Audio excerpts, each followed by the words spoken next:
Pues hoy Banco de México anunció un nuevo recorte a la tasa de interés, 25 puntos base para dejarla ahora en 7.25%, en medio de un débil desempeño de la economía nacional tras la contracción del tercer trimestre. Vamos a platicar con Pamela Díaz, ella es economista en jefe para México de BNP Paribas. Pamela, ¿cómo te va? Buenas tardes. Hola Darío, Rogelio, muy buenas tardes, ¿cómo están? Bien, gracias. ¿Y tú? Bien, muchas gracias. Qué bueno. ¿Cómo viste el movimiento de la tasa? Bueno, en general era una decisión de política monetaria que se estaba esperando, este corte de 25 puntos base.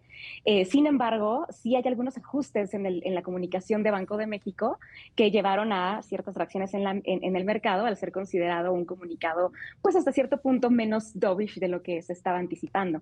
Este cambio en el comunicado fue crucial porque básicamente vemos que Banco de México lo que hace es abrir la opcionalidad de ya no tener cortes de manera continua, sino que más bien podríamos estar anticipando que en algún momento de este ciclo de cortes se presentará una pausa en la tasa de referencia, ¿no? Entonces, un comunicado con sí, decisión esperada, pero que al final de cuentas deja ver cierta cautela en la comunicación de Banco de México hacia adelante. Claro. Pamela, ¿y fue una decisión unánime de la Junta de Gobierno o fue dividida este nuevo ajuste a la tasa de interés? Fue una decisión dividida, también era algo que se estaba anticipando. El subgobernador Jonathan Heath votó por mantener la tasa de referencia en un nivel de 7.5%. Y pues bueno, básicamente lo que hemos visto en las minutas relacionado con este racional de votar por pausa está relacionado sobre todo con los riesgos que estaría enfrentando la inflación hacia adelante, en particular hacia inicios de 2026, y con el hecho, y esto es importante, de que la estancia de política monetaria de Banco de México con este ajuste oficialmente está entrando en un territorio neutral desde el terreno restrictivo en el cual estábamos, ¿no? Entonces, también esta decisión no unánime era algo que ya se estaba anticipando. Hay algunos analistas, Pamela, que refieren una pausa a principios de año. Creo que queda ya una sola reunión de política monetaria, ¿no? En donde quizás de otro ajuste de un cuarto de punto, pero que la tendencia es iniciar 2026 pausadamente. Así es, y de hecho nosotros también estamos en ese lado del espectro. Estamos considerando que hay un corte adicional de 25 puntos base en diciembre para posteriormente observar una pausa en este ciclo de cortes durante el primer trimestre de 2026.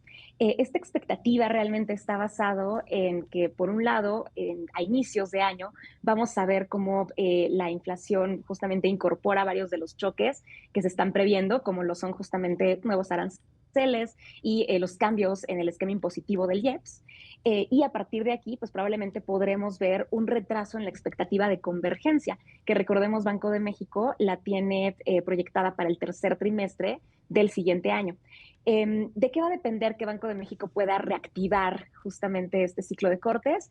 Creo que por un lado va a tener mucho que ver con qué suceda justamente con la desaceleración de la actividad económica, que seguimos viendo que sigue siendo uno de los elementos que están pesando en este tercer trimestre del año, y cómo es que esta desaceleración se traspasa justamente hacia la inflación en México, ¿no? Entonces creo que este sería uno de los elementos. Y por otro lado, y tal vez más importante, en un entorno de estancia neutral de política monetaria, es ver cómo estos choques pensados para inicio de año pueden o no generar un contagio en las expectativas de inflación. Algo que nosotros creemos es que en un contexto en donde tenemos choques que van a ser en principio transitorios a inicio de año, con una inflación dentro de la banda de variación de Banco de México en niveles de 3.6% y con una economía desacelerándose, podría seguir haciendo sentido retomar el ciclo de cortes el siguiente año después de esta pausa en primer trimestre hacia una tasa terminal de 6.5%.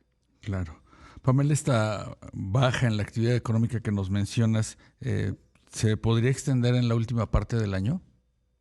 Sí, nosotros de hecho anticipamos que haya nuevamente una contracción en el cuarto trimestre de este año. Nuestro estimado de crecimiento para 2025 es de 0.5% y para 2026 es de 0.9%. Estamos, me parece, debajo de consenso. Pero algo que es importante justamente de esta desaceleración económica es que hemos visto pues ciertas velocidades en la desaceleración de crecimiento en México dependiendo de sectores y componentes de demanda agregada. Por un lado, parecería que mucho de la desaceleración en la actividad está concentrada en el sector secundario, como lo vimos justamente en la lectura preliminar de PIB del tercer trimestre. Y por otro lado, si comparamos componentes de demanda, parecería ser que la demanda interna está significativamente más débil de lo que está la demanda externa en México.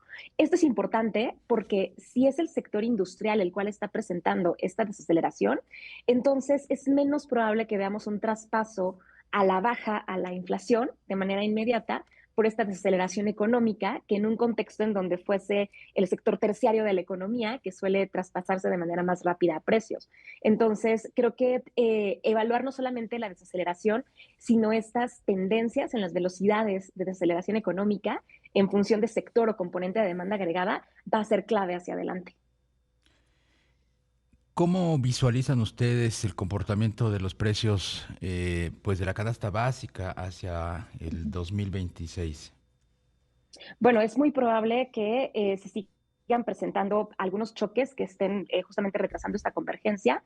Los precios de alimentos en general, por ejemplo, en el caso de alimentos agropecuarios, esta parte de la inflación ya se ha reducido bastante y de hecho se está comportando por debajo de los promedios estacionales. Esto quiere decir que el espacio para que sigan bajando los precios relacionados a la inflación no subyacente en particular, ya está bastante limitado. Y recordemos que es justo este componente el que ha explicado las variaciones recientes a la baja en inflación. Otra historia es con el componente de alimentos procesados dentro de la inflación subyacente, porque pues este sigue mostrando cierta persistencia a pesar de la reducción significativa que estuvo mostrando en años anteriores.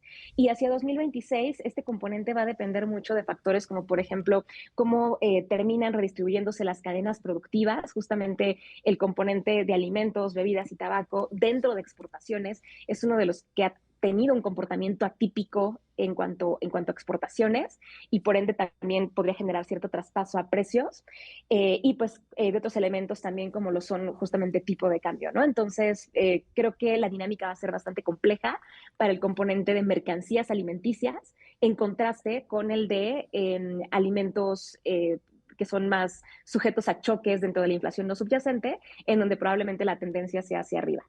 Claro. Pamela, y la parte de servicios, la inflación en servicios como alquiler de vivienda, servicios turísticos y todo eso que mostró resistencia a la baja, ¿ahí qué están observando Uh -huh. ustedes?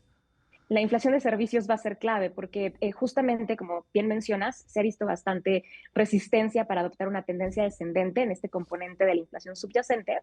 Y pues mucho de lo que se discute aquí es que justamente la inflación en servicios debería de ser más susceptible a las condiciones del ciclo económico, que ya comentábamos hace un momento estaban desacelerando. Uh-huh. Sin embargo, esto no ha sido así. Y aquí hay diferentes hipótesis. Por un lado, podría ser que tiene que ver que esta falta de traspaso está relacionada con las diferentes velocidades de crecimiento que comentábamos, o podría ser, y tal vez esta sea una de las hipótesis más fuertes, que la inflación en servicios está explicada ya no solamente por condiciones de ciclo económico, sino también por elementos de carácter estructural o idiosincrático de México, ¿no? Como por Claro. ejemplo los cambios en la estructura de la demanda, tanto que se habla de la gentrificación, por ejemplo, y cómo es que está afectando precios de vivienda. O podría ser también que hay presiones todavía de costos, elementos de competencia, productividad, que están generando estas rigideces en la inflación en servicios. Nosotros sí estamos anticipando que haya una caída en este componente, pero no la estamos viendo en niveles previos a la pandemia. Entonces, todavía observamos cierta persistencia en este componente hacia adelante. La política monetaria de Estados Unidos, ¿cómo la observan para el próximo año y Uh -huh. si puede haber una correlación con la de México? Nosotros tenemos una expectativa de un corte adicional en diciembre para este año y 2 cortes extras en 2026. Sin embargo, pues bueno, sabemos que la decisión de la Fed hizo que el entorno se tornara un poquito más complejo la semana pasada, después de que pues ya no se diera tanto por hecho que pudiese presentarse un ciclo continuo de cortes por parte de la Reserva Federal. Esto va a ser clave también porque me parece que justamente a partir de que la Fed retomó su ciclo de cortes, Banco de México ha introducido de una manera mucho más explícita esta estancia de política monetaria relativa como un factor que puede incidir dentro de la función de respuesta. Ahora, no es lo mismo al inicio del ciclo de cortes en México, en donde en efecto había cierto espacio para cortar con una estancia restrictiva, a en este momento en donde pues ya la estancia es neutral, donde la Fed sí está cortando, pero no necesariamente va a cortar de manera continua y de manera pronunciada.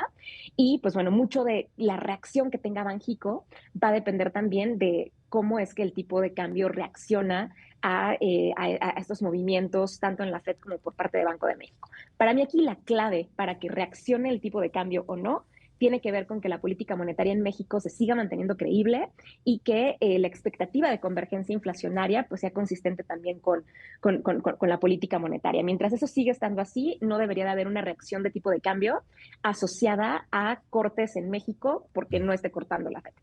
Pamela Díaz, economista en jefe para México de BNP Paribas. Muchísimas gracias, como siempre, por tu disposición. No, al contrario, muchas gracias a ustedes. Hasta pronto.